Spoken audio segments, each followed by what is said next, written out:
Dear friend, welcome to the video tutorial on composite parallel plate capacitor. In this video tutorial, you will be able to learn to derive the capacitance expression for the composite parallel plate capacitor in two cases. Before talking about the composite parallel plate capacitor, let us see what actually a parallel plate capacitor. Here we will be having a conducting plate 1 and another conducting plate 2. And these conducting plates are having the surface area as A, and these two plates are separated by a distance D. Now the space between the plates is filled with a dielectric material with the permittivity epsilon. These two plates have been connected with the voltage source. In this case, we can write the capacitance expression as C equal to epsilon A by D in farads, where the epsilon is the permittivity of the dielectric medium, A is the surface area of the conducting plates, D is the distance between the conducting plates. So we can define the parallel plate capacitor as two parallel conducting plates separated by a dielectric is generally known as a parallel plate capacitor or simply a capacitor. And in case of a parallel plate capacitor, when the voltage V is applied across the plates where the plates are filled with a dielectric material, then the electric field which is present is given by the ratio of applied voltage to the space between the plates D in volt per meter.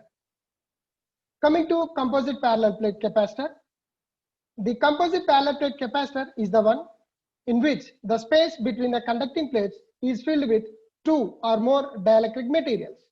If you look at this particular diagram, here we have a conducting plate 1 and conducting plate 2, and they are separated by a distance D. Now the space between the parallel plates, the different dielectric material are filled in this particular region. So this is one of the case where we can say the structure as a composite parallel plate capacitor. And we can also see in this case, here again we will be having conducting plate 1 and conducting plate 2. Now the dielectric materials are filled in the space in a normal way to the parallel plate. That means if you look at the interface between the dielectric materials, right? So here is the interface, right? So these interfaces are normal to the parallel plates. And in this case, the interface between the dielectric materials are parallel to the conducting plates. So these are the two cases where we can see in case of the composite parallel plate capacitor. Now our job is we need to find out what could be the capacitance, that is composite capacitance, where the dielectric interface is parallel to the conducting plates, and we need to derive the composite parallel plate capacitance where the dielectric interface is normal to the conducting plates in a parallel plate capacitor. Coming to the first case, where the dielectric interface is parallel to the conducting plates, consider a composite capacitor with space filled with two different dielectric materials with the permittivity epsilon 1 and epsilon 2. So here that we can see there are two dielectric materials with the spaces D1 and D2 with the corresponding permittivities epsilon 1, epsilon 2 are occupied the space D between the plates 1 and 2 in the given structure. Now these plates are supplied with the voltage V. So the space filled with the spaces D1 and D2 by the dielectric 1 and dielectric 2 respectively. Assuming that the charges on the plates is Q on both the plates and the area is A, and the electric field intensity in region D1 is E1 and in the region D2 is E2. Therefore, the potential across each dielectric is V1 equal to E1 multiplied D1 and V2 equal to E2 multiplied D2. So these two expressions have been written from the concept of electric field developed across the conducting plates in a capacitor as E equal to V by D. So here we can write V equal to ED. Now each potential is related to the dielectric material D1 and D2. So there is a corresponding electric field is developed. So we can write V1 equal to E1 D1, V2 equal to E2 D2.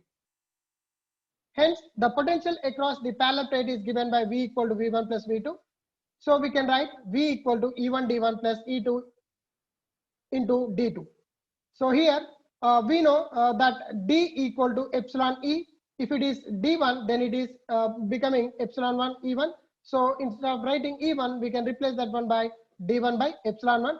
Now this E1 is replaced with D1 by epsilon 1, and D1 is as is, plus D2 by epsilon 2 and multiplied D2. And also D1 equal to Q by A, as we know that the flux density D is nothing but the charge per area, so it is Q by A. So if it is D1, then it is Q by A, and if it is D2, it is Q by A. Why? Because the area of the parallel plates are same, and the charge accumulated on the plates is also considered to be Q. So at the dielectric boundary, we can write D1 equal to D2, which is equal to Q by A. So here we can erase this so that you can see the expression there.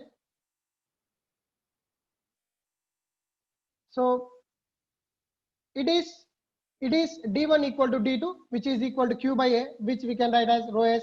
Why? Because the surface charge density is nothing but the charge per area is nothing but your rho s. Now we can write V equal to, where D1 D2 are equated to rho s, so we have written that rho s. Then we are left over with D1 by epsilon 1 plus D2 by epsilon 2. Therefore, the capacitance is given by C equal to Q by V, that we can fundamentally define it. So Q by that V expression that we obtained as rho s multiplied with D1 by epsilon 1 plus D2 by epsilon 2. So C equal to, we can write that Q as rho s A. Why? Because here we have seen that the rho s is nothing but the charge to the area, surface area. So here that Q can be replaced with rho s into A. So here we have written that rho s A by rho s into D1 by epsilon 1 plus D2 by epsilon 2. So here rho s get cancelled, and we left over with C equal to A by D1 by epsilon 1 plus D2 by epsilon 2. Now therefore we are taking this A to the denominator, then we can write 1 by D1 by epsilon 1 A plus D2 by epsilon 2 A. So here we can see that this entire structure is equal to 1 by C1, and here it is equal to 1 by C2. So 1 by C1 plus 1 by C2. So when we compute this, we are getting that one as C1 C2 by C1 plus C2. So where the C1 is epsilon 1 A by D1 and C2 equal to epsilon 2 A by D2. If there are n number of dielectrics are present between the parallel plates, then the same composite expression, capacitance expression, is considered as A by D1 by epsilon 1 plus D2 by epsilon 2 plus D3 by epsilon 3 and so on up to Dn by epsilon n, and it is having the units farads.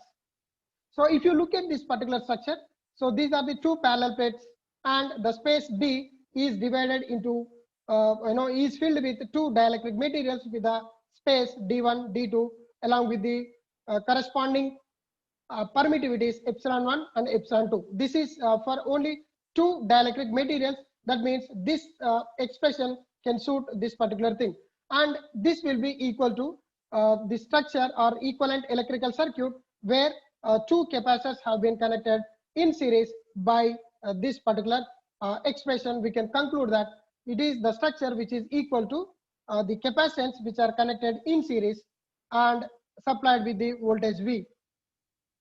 Now we go to the next case where the dielectric interface is normal to the plates. Now consider a composite capacitor with a space filled with two different dielectric materials with permittivity epsilon 1 occupies the area A1 and epsilon 2 occupies the area 2, and these are normal to the plates.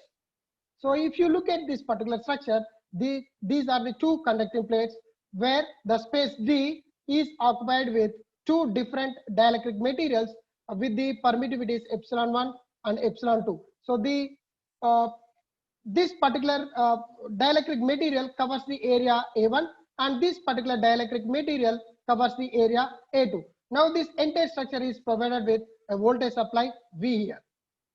Now the total potential across two plates is V, and the distance between the plates is D. Hence the magnitude of the electric field or potential gradient is given by E equal to V by D volt per meter. From the boundary conditions, the tangential components of field intensities are equal at the dielectric interface that we learned from the dielectric boundary conditions. So in that sense, we can say the tangential components on either side of the boundary is E1t equal to E2t. That is, the tangential component of the electric field in media 1 will be equal to the tangential component of the electric field in media 2. So we can write, which is nothing but E1, E2. Both are equal to each other. Now, from the fundamental expression, it is given by the ratio of voltage to the space between the two conducting plates. The flux density in two dielectric layers can be written in terms of electric field intensity as D1 equal to epsilon 1 E1 and D2 equal to epsilon 2 E2. So here we are replacing this E1 with V by D from this point. So epsilon 1 V by D and D2 equal to epsilon 2 V by D. The charge is divided into two parts on the plate. The charge density is rho S1, which is equal to D1 on area A1, whereas on area A2, the charge density is rho S2 equal to D2. Therefore, the total charge on the plates is Q equal to Q1 plus Q2.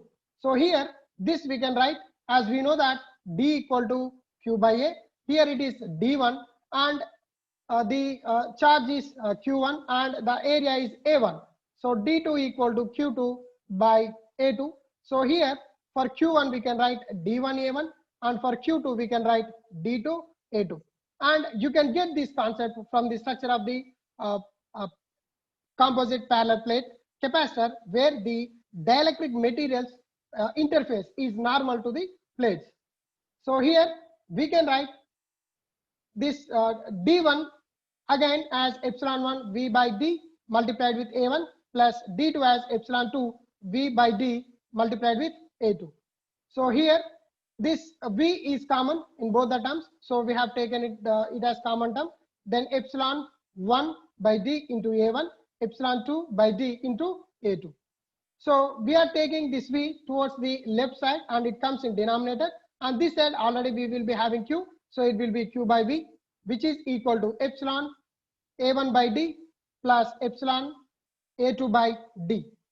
So here we can say epsilon A1 by D is nothing but C1, epsilon 2 A2 by D is nothing but C2. So here that is mentioned. So the total capacitance for this particular composite capacitor, where the dielectric interface is normal to the conducting plates, is the summation of the capacitors C1 and C2. Hence, the arrangement of the dielectric boundary normal to the plates is equal to the connection of two capacitors in parallel as shown below. So now this is the structure. What we are talking about is, now it will be equal to the structure or electrically equivalent circuit where two capacitors C1, C2 have been connected parallel across the voltage. So here it is plus and minus. Hope you understood what is a composite parallel plate capacitor and how to derive the composite parallel plate capacitor expressions in case of when the dielectric material interface is parallel to the plates, and in other case where the dielectric interface is normal to the conducting plates in the capacitor. If you do like this video tutorial, please do like, comment, share and subscribe my channel for more technical content. Thanks for watching.